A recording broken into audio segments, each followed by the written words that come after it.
Hey guys, it's Matthew Wang from Sonic Scoop, and today I'm very excited to show you the Knif Audio Knifonium plugin from Plugin Alliance.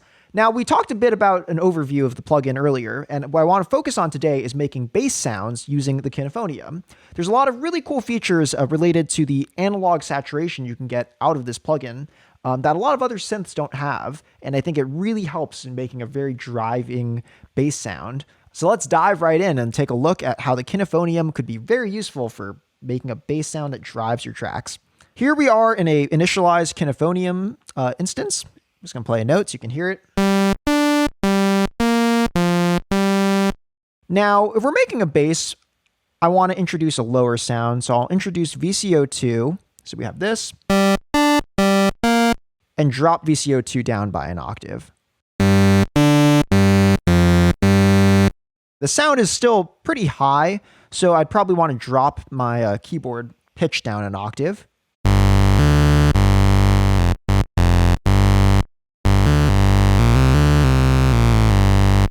But I could also, instead of doing it that way, use the keyboard pitch section here and just drop it down by one octave.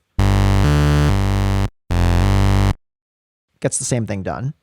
Next, what I want to do is take velocity to off on envelope 2, the VCA, and also on the envelope 1. I'll increase the attack time a little just to make sure we don't get any weird clicks or pops from the sound coming in too sharply. And I'll also add a little release so that the sound tapers off gradually. Next, what I want to do is introduce a little bit of glide to the sound by turning it on here. I'll set to auto as well.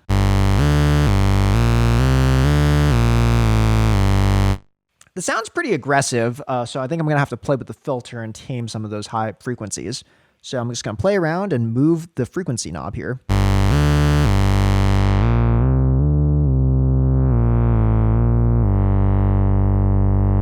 Now, I really want to get some more width out of this sound, and I like that I have a higher oscillator and a lower one.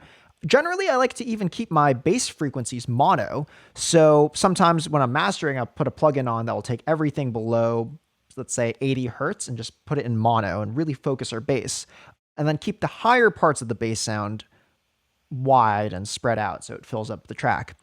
What I can do with the Knifonium, thanks to the amazing spread knob here, is I can spread just the top part of the sound, just the octave up from this VCO2. And that's really unique and really cool because it's really nice to have the spread just for the top part so we can make the bass feel bigger while the low end is still down in mono, essentially. So let's hear this now. If I take the spread from 0 to a little higher.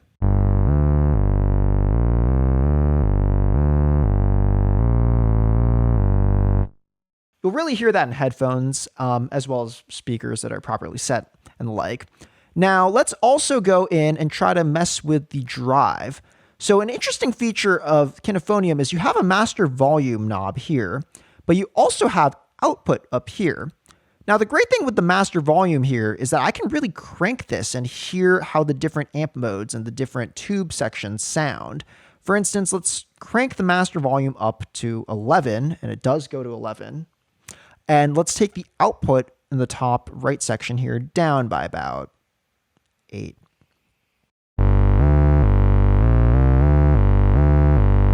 Now if we switch it to pentode mode,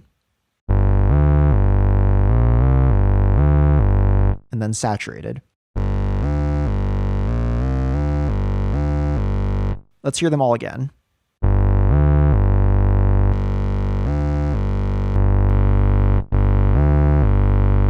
So you can hear these amp modes actually affect the sound quite drastically, and just having the master volume cranked, you can add a little bit of saturation and drive, which is very pleasing and just adds a little extra excitement to the sound.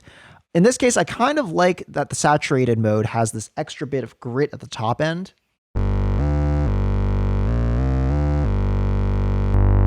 But pentode just feels a little smoother, so I'm going to stick with pentode for now. Again, I highly encourage you to mess around with these modes, though, when you're designing your own sounds in Knifonium. Finally, what I want to do is go to the options section and add a little unison, and that's just going to increase the voice count. So if I'm playing one note, you're actually hearing 4 voices now. So let's hear it.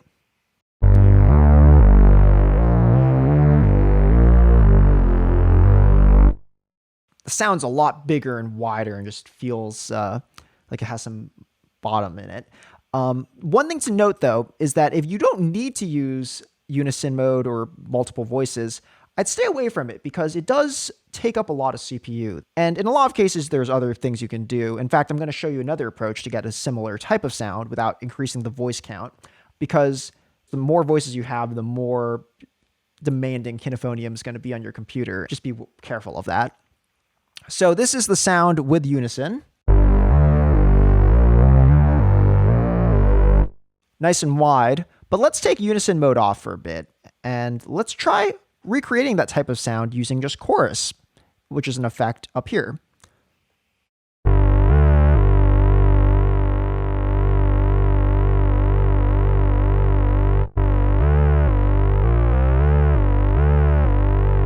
The chorus really widens the sound, and it's pretty nice and has just that modulation that is very similar to what you get from unison.